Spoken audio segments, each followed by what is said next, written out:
Hi, this is Scott Garibay, and today we're going to talk about Dungeons & Dragons 5th Edition, and we're going to talk about what is Iconically Dungeons & Dragons, and why it is so critically important, and why it just surges Dungeons & Dragons past. Well, I keep saying this, and people push back. They're like, no, OSR games are the same as D&D. They are really not, right? Like, the idea of selling, man, all these independents, all these OSR games, one of the things that's becoming clear is they are the store brand, right? Like, and they're not the store brand where it's the same thing with a different package. They're the store brand, and it don't taste as good, and it just ain't the same, right? Like, and they're never going to be anything but that black and white label with lesser ingredients in, unless somebody really steps up. Like, you need like a Genghis Khan, right? Like Genghis Khan, like, did what nobody else could do, like united the tribes and like just smashed the world, right? And TTRPGs need a Genghis Khan. They like need somebody to roll in and just like do what nobody else could do, right? And really conquer. And right now, I think Genghis went against the Roman Empire. Right now, it's just the Roman Empire just like crushing, right? Like D&D just crushes everybody else, and for good reason. So let's talk about it. All right, so the reason why we're talking about what is Iconically D&D, I've been giving a lot of thought, and the reason why is, boy, oh boy, there are so many lessons that the Dungeons & Dragons, that every dungeon master, every dungeon player, and every dungeon designer, right? That is the Dungeons & Dragons D&D 5e design team. Those are dungeon designers, okay? Every DM, every dungeon master, every dungeon player, every dungeon designer has got to immediately watch What If Captain Carter. This thing, like, we all make stories, right? And we all want to put rock solid adventure in front of our people. And man, like, Disney has thrown the gauntlet down. What If Captain Carter, What If, is the best show of 2021. It shows a new model for adventure. It shows a new model for excitement. It shows a new model for narrative. It is the best thing I have seen since December, 31st, 2020. This thing is rock solid, right? And it's like, this is how you tell a story. This is how you keep your audience engaged. This is how you do it, right? Like, it is incredible, right? So I'm looking at this thing, and by the way, spoilers for What If Captain Carter. I'm looking at this thing, and I'm like, why is this so good?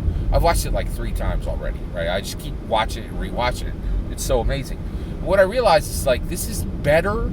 So, What If Captain Carter is better than the Captain America #1 MCU movie. I don't remember the name of it, but Captain America 1. It's so much better. Like, and it was kind of a little bit easy for Disney to like top that, because they were like, okay, the bar's set. This has got to be better, and then they delivered, right? Now, What If is animated, right? And so one of the things I was looking at is, I'm looking at this thing and I'm like, why is this so compelling? And I realized this is all MCU and it is all Disney. This is the first MCU product that is a Disney MCU product, right? Before, everything else in the MCU was, hey, Disney owns this Marvel thing. But this What If MCU product is a Disney MCU product. The biggest thing is the drawings, right? Captain Carter is drawn like Belle. She looks exactly like Belle from Beauty and the Beast, right?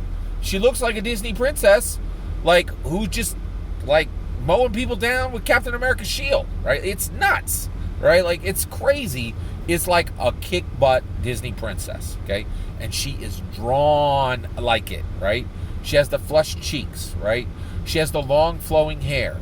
The lines of the drawing are pure Disney gold. You're like, what the friggity frack, right? And it's just, from every frame, it screams Disney, right? Like that iconic Disney cartoon style, right? And so when I saw it, I'm like, that's why this is kicking butt. Disney is folding in 50, 60 years of, stones to the wall animation mastery, right? Like just as good as it gets, right? And nobody's close because nobody has had the amount of hits they've had. They haven't had the money to hire the best people in the world to work on this, the best animators in the world. That's where we're at with D&D. What is iconically D&D? I'll tell you what's iconically D&D. Human, dwarf, elf. WotC desperately wants to escape it. I think that if they could do it today, they would, they'd be like human, bears, and merfolk, right? Because they want to get away from, dwarves and elves hate each other, and humans they want to get away from that Tolkien model, but you cannot, right? It is the D&D iconic, right? And I think they know. You get rid of any of those three pillars, you're done. People are no longer playing D&D. Without human, dwarf, elf, you're finished. It is not recognizable as D&D. Magic spells, magic items, gotta be in there.